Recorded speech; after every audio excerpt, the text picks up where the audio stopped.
la plateforme d'échange de crypto-monnaies Binance devrait probablement reprendre son mécanisme de destruction de Link, la communauté ayant adopté les 3 propositions clés présentées par Edouard Kim, développeur principal de Terra Classic et membre du groupe de travail conjoint L1. En décembre, Binance a demandé à l'équipe de développement de Terra Classic d'apporter les modifications nécessaires d'ici le 1er mars pour maintenir son mécanisme de destruction de Link. À défaut, la plateforme envisagera de supprimer la contribution à la destruction. De plus, Binance brûlera désormais 50% des frais de trading au comptant et sur marge de Link, au lieu de 100%. La proposition 11358, exonération de la taxe sur les portefeuilles on-chain, a reçu près de 95% des voix. Cette proposition vise à exonérer de la taxe de destruction de 0,2% les mouvements internes entre les portefeuilles détenus par Binance, ce qui impactait les revenus de Binance. La proposition 11359, portefeuille de destruction distinct exempté de seigneuriage, a également été adoptée à la majorité avec 99,78% des voix. Cette proposition vise à empêcher la réémission de Link provenant de la destruction effectuée par Binance. Ainsi, un portefeuille de destruction distinct sera créé, où les links envoyés resteront détruits. Actuellement, le fonds de développement ou la refonte de seigneuriage sont désactivés depuis l'adoption de la proposition 11242 par la communauté. La proposition 11360, répartition de la taxe de destruction vers le pool communautaire, a recueilli près de 95% des votes. Cette proposition vise à créer un nouveau paramètre qui n'utilise pas la politique de refonte de seigneuriage. Cependant, elle permet de transférer directement un pourcentage de la taxe on-chain vers le pool communautaire. Le vote sur les 3 propositions a dépassé le seuil de réussite et une proposition de signalisation doit être approuvée par la communauté pour la mise en œuvre du code. Elle rétablira le mécanisme de destruction de Link de Binance, permettant ainsi à la communauté de continuer à effectuer des destructions massives de Link. Le taux de destruction de Link a fortement diminué en l'absence de Binance, principal contributeur à la destruction, avec plus de 20 milliards de jetons Link détruits au total. Le prix du Link a chuté de près de 2% au cours des dernières 24 heures, s'échangeant actuellement à 0,000166 $. Les plus bas et plus hauts sur 24 heures sont respectivement de 0,000658 $ et 0,000171 $. De plus, le volume des transactions a diminué de 12% au cours des dernières 24 heures, ce qui indique une baisse d'intérêt. Le prix restera sous pression jusqu'à la poursuite de la destruction des links de Binance. Fonds monétaire international. Terra USD, UST, qui suit le dollar américain, et Terra KRW, KRT, qui suit le won sud-coréen, sont 2 autres dénominations de stablecoin Terra. En détruisant Luna, les utilisateurs créent de nouveaux Terra. Un stablecoin algorithmique, ou crypto-monnaie qui suit automatiquement le prix d'autres actifs ou devises, peut être payé via Terra, une plateforme de paiement blockchain open source. Les utilisateurs peuvent dépenser, épargner, échanger ou négocier instantanément des stablecoins Terra grâce à la blockchain Terra. Les stablecoins sont créés via le protocole Terra et visent à suivre en permanence la valeur d'une monnaie fiduciaire, une monnaie garantie par un État, comme l'euro ou le dollar américain. Terra et Luna sont les 2 crypto-monnaies qui composent ce système.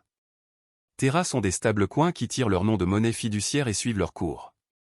Par exemple, le stablecoin Terra de base, également appelé Terra SDR ou SDT, surveille la valeur des droits de tirage spéciaux émis par Luna, quant à lui, est utilisé pour le minage et les opérations gouvernementales. Le jeton de stacking du système Terra, Luna, subit la volatilité des prix des stablecoins Terra. Les utilisateurs placent Luna auprès des mineurs de la blockchain Terra, parfois appelés validateurs, qui enregistrent et confirment les transactions sur la blockchain en échange d'un paiement sous forme de frais de transaction. La valeur de Luna augmente parallèlement à son utilisation. Principale caractéristique de Terra. Sur le marché asiatique du e-commerce en pleine croissance, Terra cherche à accroître la valeur pour les consommateurs et l'efficacité des prestataires de services de paiement. Terra révolutionne les applications de paiement de détail actuelles grâce à la technologie blockchain Cosmos. Terra contourne l'infrastructure de paiement actuelle, fragmentée, en proposant une solution de paiement complète de bout en bout.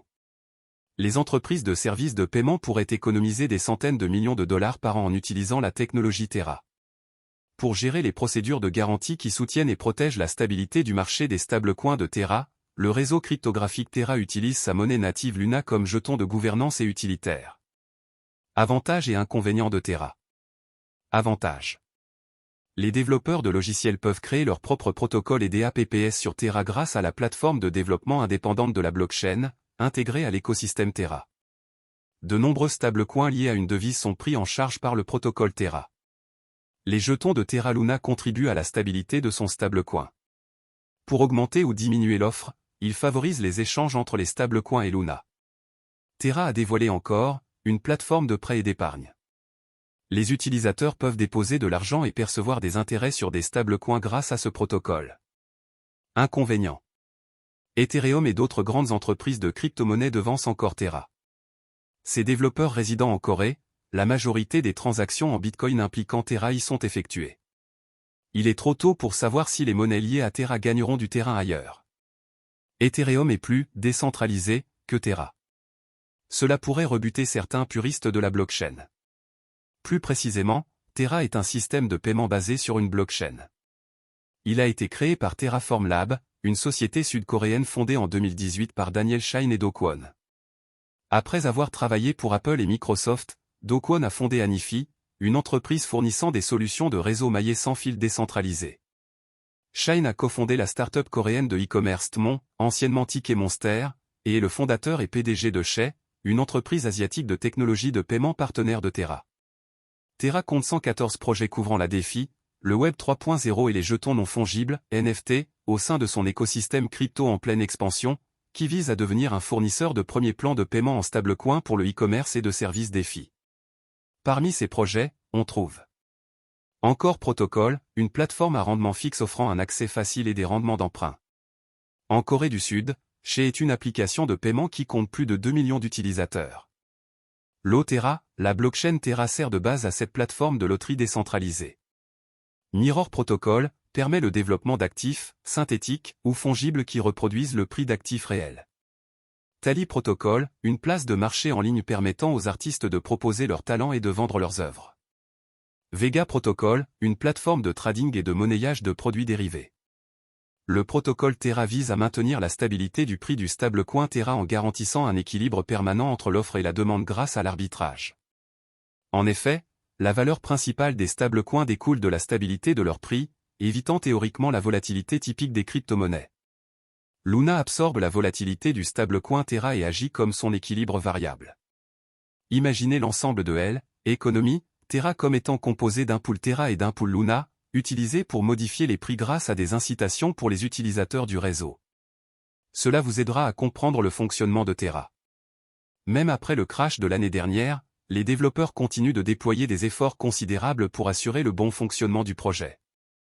Les développeurs de Terra Luna Classic ont présenté une demande importante visant à créer et à améliorer des produits dérivés de stacking liquide, selon un article paru sur CoinGap il y a quelques semaines. La proposition stipule que pour implémenter Quicksilver, un protocole de stacking liquide interchain pour l'écosystème Cosmos, les développeurs souhaitent modifier les messages autorisés des comptes interchaînes. Cela permet à la chaîne Quicksilver d'exécuter les messages autorisés et de créer et gérer de manière transparente des comptes sur la chaîne Terra Luna Classic. En renforçant la sécurité et la décentralisation du réseau, cette solution optimisera également la liquidité et l'efficacité du capital, et permettra le jalonnement interchaîne sur n'importe quel validateur. De plus, elle élimine la nécessité d'une période de déblocage avant qu'un détenteur de position puisse vendre les actifs qu'il a misés. Sachez que les développeurs de Terra Luna tentent toujours d'améliorer le projet dans ce contexte. Ceci afin de vous assurer qu'il y a encore de l'espoir pour Terra Luna, je pense que tout ira bien très bientôt.